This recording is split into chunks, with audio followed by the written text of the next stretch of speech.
Governor Singh Kamran टसूरी MQM के मरकज़ बहादुराबाद पहुंच चुके हैं, जहां पर उन्होंने एमक्यूएम के कन्वीनर डॉक्टर खालिद मकबूल सिद्दीकी से मुलाकात करी है, जिसके बाद वो प्रेस कॉन्फ्रेंस कर रहे हैं। नोटिफिकेशन भी कर दिया था 10-1 का नोटिफाई हो गया था कि ये 53 हलकों में डिलिमिटेशन जो है वो दोबारा की जाएगी, हलके बढ़ाए जाएंगे। लेकिन किसी भी वजह से इलेक्शन कमीशन ने ये बात नहीं मानी और उन्होंने फिर इस इलेक्शन का इनेकाद करा दिया, जिस पर कराची की आवाम ने भी सवालिया निशान उठाया है और मुख्तलिफ़ ऑर्गेनाइजेशंस जो यहाँ काम कर रही थी इलेक्शन में वोटिंग तनासुब के हवाले से, उन्होंने भी इस बात को हर जगह पर मीडिया के सामने उजागर किया कि बहुत जगहों पर तो ना होने के बराबर था वोटर्स का तनासुब। तो इन सब बातों को लेकर एमक्यूएम पाकिस्तान ने ये डिसाइड किया था कि वो कल एक धरना देने जा रहे हैं।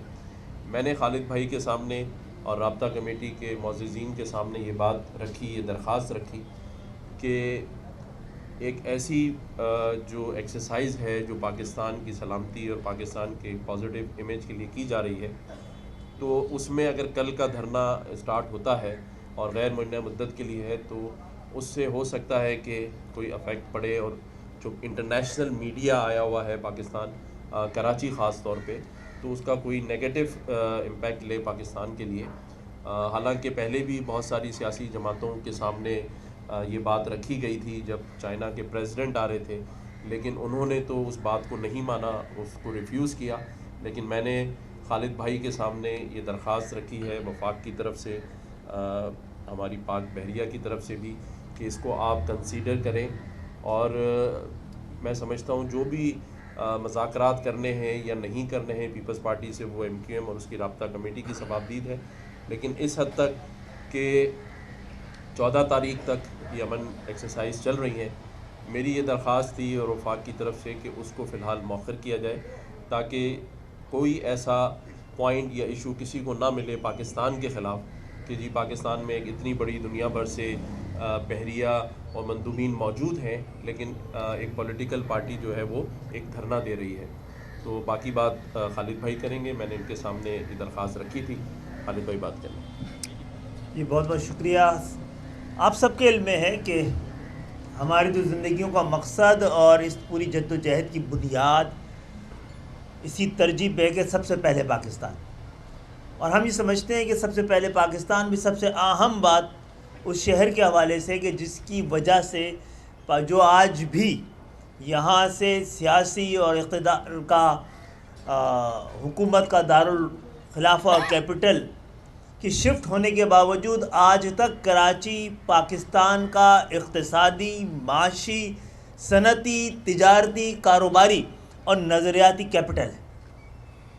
इसके अमन के साथ, इसकी तरक्की के साथ, इसकी खुशहाली के साथ बराह रास्त पाकिस्तान का इस्तेहकाम और पाकिस्तान के इस्तेहकाम की ज़मानत इससे वाबस्ता है। हम जो इन्होंने बात की है, हम ऐसे तमाम मामलात पर हमने अपने तमाम सियासी मफादात जो कि हैं भी नहीं हमारे, वो आवाम जिसके लिए हम ये जद्दोजहद कर रहे हैं, हमने पाकिस्तान की खातिर कदम कदम पर बार बार अपने हक़ से दस्तबरदार होकर पाकिस्तान को आगे रखा है। आप तारीख़ भी देख लीजिए कि बहुत से लोगों ने ये देखते हुए भी कि इस्लामाबाद में बड़ा अहम गैर मुल्की दौरा हो रहा है सरबराहान का, अपने धरने को किसी भी सूरत में पाकिस्तान की कीमत पे भी उस धरने को उन्होंने डिले नहीं किया था, मौखर नहीं किया था, तब्दील नहीं किया था। हम फिर पाकिस्तान और पाकिस्तान की मोहब्बत के खातिर ये कुर्बानी देने को तैयार है। लेकिन ये बात याद रखी जाए कि जो हमारा मुतालबा है ये एमक्यूएम का मुतालबा नहीं है, इस शहर का हक़ है जिस पे बात कर रहे हैं।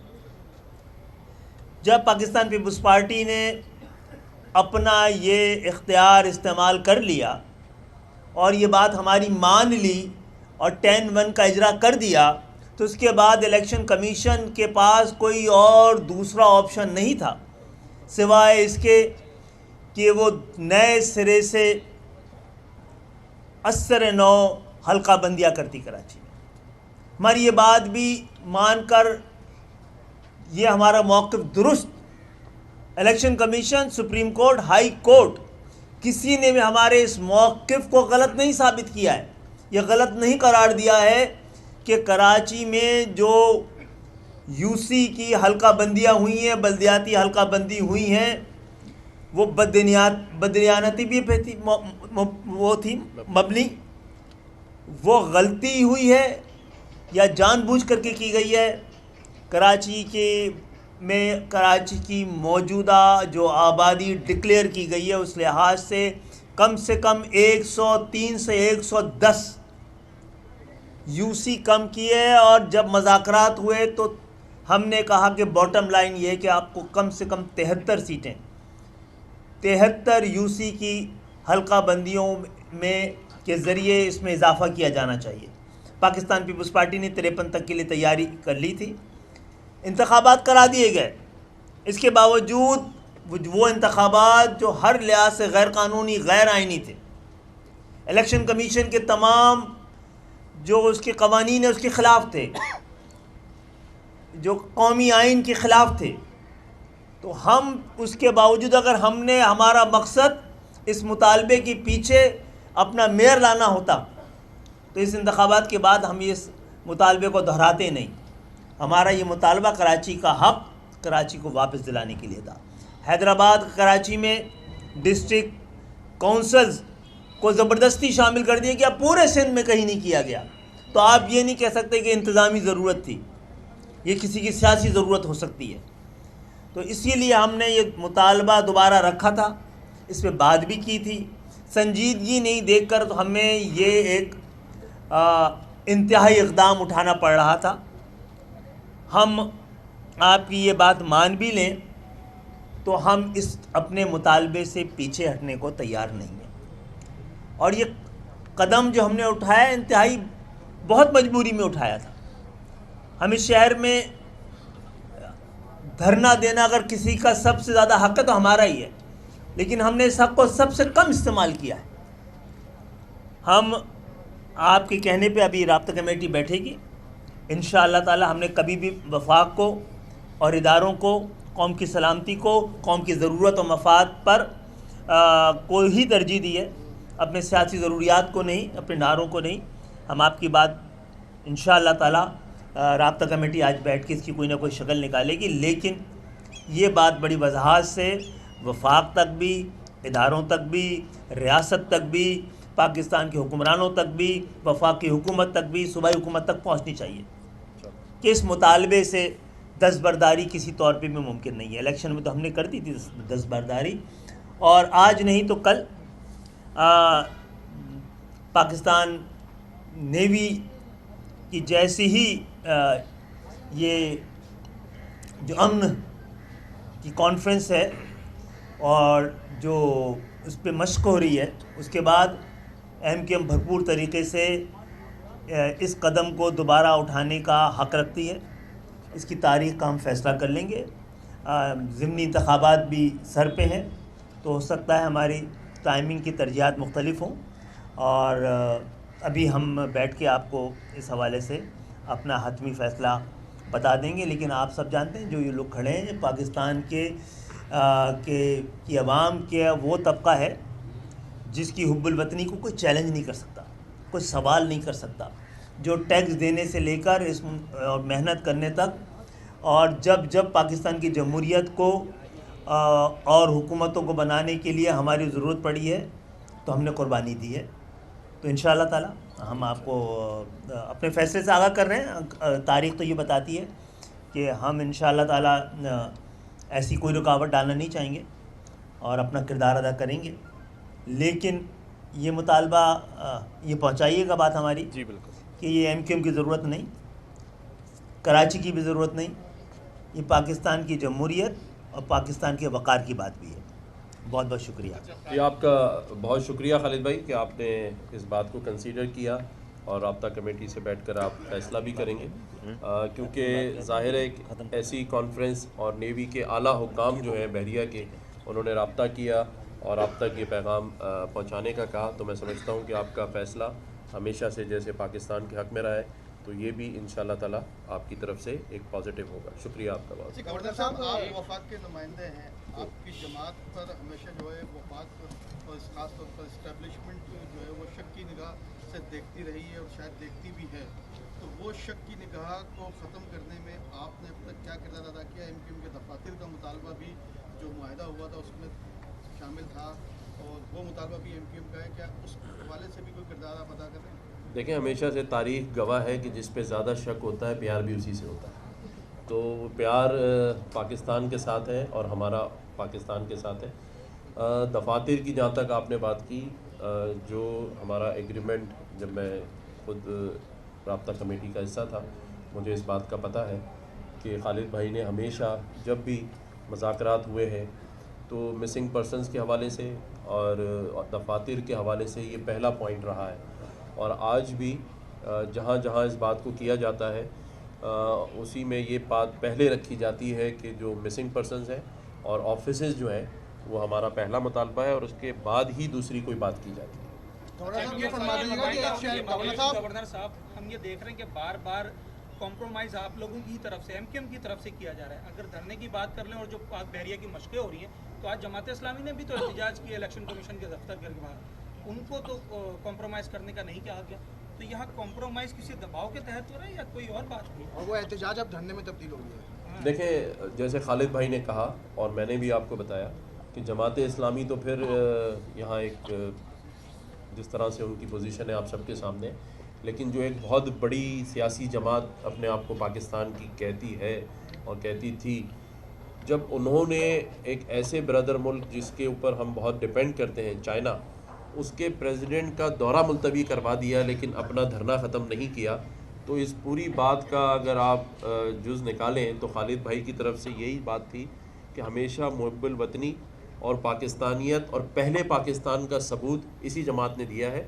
और आज भी कोई ज़ोर नहीं है, जैसे आपने कहा, हम पर कोई किसी की कदगन नहीं थी, लेकिन जब एक बात आई कि पाकिस्तान की सलामती और पाकिस्तान के एक पॉजिटिव इमेज की बात है, तो अगर जमात इस्लामी ने वो बात नहीं रखी, लेकिन मैंने आके अगर दरख्वास्त खालिद भाई से की, तो खालिद भाई की तरफ से यही कहा गया कि हम हमेशा पाकिस्तान को पहले रखेंगे। हमें इस बात से कोई इशू नहीं होता कि जमात इस्लामी ने नहीं माना या PTI ने नहीं माना, लेकिन MQM पाकिस्तान, जो कि हमेशा से हुब्बुल वतनी में और ये जो बात की जाती है कि पाकिस्तान और बानियाने पाकिस्तान की औलादों में से हैं, पाकिस्तान बनाने वालों में है, तो हमें इसका ज़्यादा ख्याल रखना पड़ता है, क्योंकि जो पाकिस्तान बनाने वालों की औलाद है उन पर ज़्यादा फ़र्ज़ बनता है। देखिए, एक और बात बड़ी अहम बात ये है कि देखें, हमारा लॉजिस्टिक इस वक्त मूव कर गया था। हमारे 1.5-2 करोड़ रुपए लग चुके थे और बैनर लग चुके थे और हमने अपने हिस्से का, हमारे तमाम कारकुनान सुबह से निकलने की तैयारियां कर रहे हैं इस वक्त। और सुन तो लो, एक बात तो कंप्लीट होने दो, बात तो कम। हेलो, सुने खालिद भाई से। हर दौर में हमेशा से देखा है, मुल्क का वसी तक मफाद देखा है और आज भी ये हुआ है। अब आप बताएं कि MQM किस पोजीशन पे यहाँ खड़ी है? पोजीशन पे ये है कि MQM की हुब्बुल वतनी की पोजीशन अगर इस फैसले से भी मुतासिर हो रही है तो फिर हमें कोई और फैसला करना पड़ेगा मेरे भाई। अगर पोजीशन तो हमें अपने हुब्बुल वतनी की जतानी पड़ रही है ना, वो हमने आज फिर साबित की है। ये शहर मौजूद है, इस शहर को अमन का दोबारा गहवारा हम नहीं बनाया है। इस शहर पे जब भी किसी किस्म के फसादात हुए हैं, कभी गौर कीजिएगा, उन इलाकों में नहीं हुए जहाँ पर हमारी अक्सरियत थी, कहीं और हुए हैं। तो मैं इस डिबेट में नहीं जाना चाह रहा। हम खड़े हैं, 2-4 दिन का फ़र्क है, इस शहर की सड़कें हमारा इंतज़ार कर रही हैं और जिसको भी इस शहर का अमन प्यारा है, उस शहर का हक और हमारे मुतालबात पर फौरी तौर पर इक़दाम करें।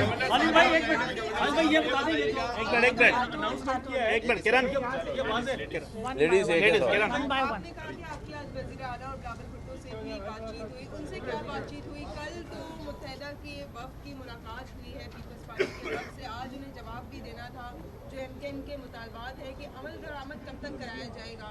आपकी क्या बात हुई है कि पीपल्स पार्टी की जानिब से कोई ग्रीन सिग्नल दिया गया? जी, चीफ मिनिस्टर साहब से मेरी जो बात हुई है वो बात मैंने ऊपर खालिद भाई के सामने रखी थी, लेकिन अक्सरियत राय राब्ता कमेटी की ये थी कि हमने कोई मज़ाकरात नहीं करने अब पीपल्स पार्टी के साथ। हमने पीपल्स पार्टी ने हमें पहले भी 3 महीने मुख्तलिफ बहानों से इस सारे प्रोसेस को तवील किया, लेकिन फिर खालिद भाई को जब मैंने ये बताया कि चीफ़ मिनिस्टर साहब ने ये कहा है कि MQM पाकिस्तान एक हकीकत है, कराची की ख़ास तौर पे एक नुमाइंदा जमात है, हम ड्राफ्ट तैयार कर रहे हैं और आज रात किसी वक्त वो ड्राफ्ट शेयर करेंगे खालिद भाई के साथ। तो खालिद भाई का ये कहना था कि ठीक है, एक दफ़ा ड्राफ्ट आ जाए हम उसको देख लेते हैं, लेकिन खालिद भाई का ये कहना भी था कि ये मैसेज भी आप दे दें कि हम किसी सूरत भी इस धरने को ना मुलतवी करेंगे, ना इससे दस्तबरदार होंगे।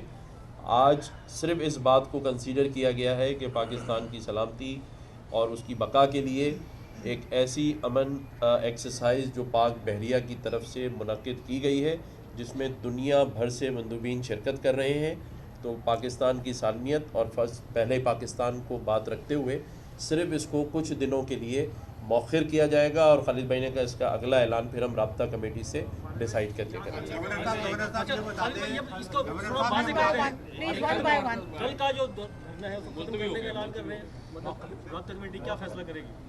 मेरे ख्याल है हमने तो जहाँ पर मामला आ गया है कि नेवी यहाँ पे कर रही है, कराची उसका मेन शहर है और तकरीबन 58 मुल्कों के मंदूबीन के अलावा जो इस एक्सरसाइज में हिस्सा लेंगे वो भी आ रहे हैं और उन्हीं इलाकों में वो आकर होटलों में ठहरे हुए जहाँ पे कि हम धरना देने जा रहे थे। हमें ये इत्तला थी कि एग्ज़िबिशन जो है वो 12 तारीख की शाम को ख़त्म हो जाएगा। हम पहले 10 तारीख को कर रहे थे, हमने इसी को सामने रखते हुए 12 तारीख की रात को किया। इतनी लेट तो नहीं करते ना कभी हमें आज करना भी होता तो हम दोपहर से करते। हमने वो नेवी के उसी इक़दाम को सामने रखते हुए रात के 7-8 बजे करना शुरू किया था, लेकिन हमें ये इल्म नहीं था कि जो एक्सरसाइज होनी है समंदर में उसमें भी इन्हीं जगहों पे लोग होंगे और हमें मुतासिर करेगी, इसलिए हमने फिर ये बात सुनने के बाद तो बहरहाल हमारे तकरीबन राब्ता कमेटी के साथ ही यहाँ मौजूद ही हैं, तो हम इसको उस वक्त तक के लिए मौखर करते हैं जब तक कि बहरिया की ये एक्सरसाइज चल रही है। साहब ये बता दें कि आप वफाक के नुमाइंदे भी हैं, MQM राब्ता कमेटी के डिप्टी कन्वीनर भी हैं। आप मुसलसल वफाकी हुकूमत जो है जब भी MQM कोई शहर के लिए काम करने जाती है या कोई अपने हुकूक के लिए रोडों पे निकलने की बात करती है, वफाक की जानिब से तो मैं रुकावट किसी ना किसी जरिए अब आप अच्छा आगे सवाल कर लें।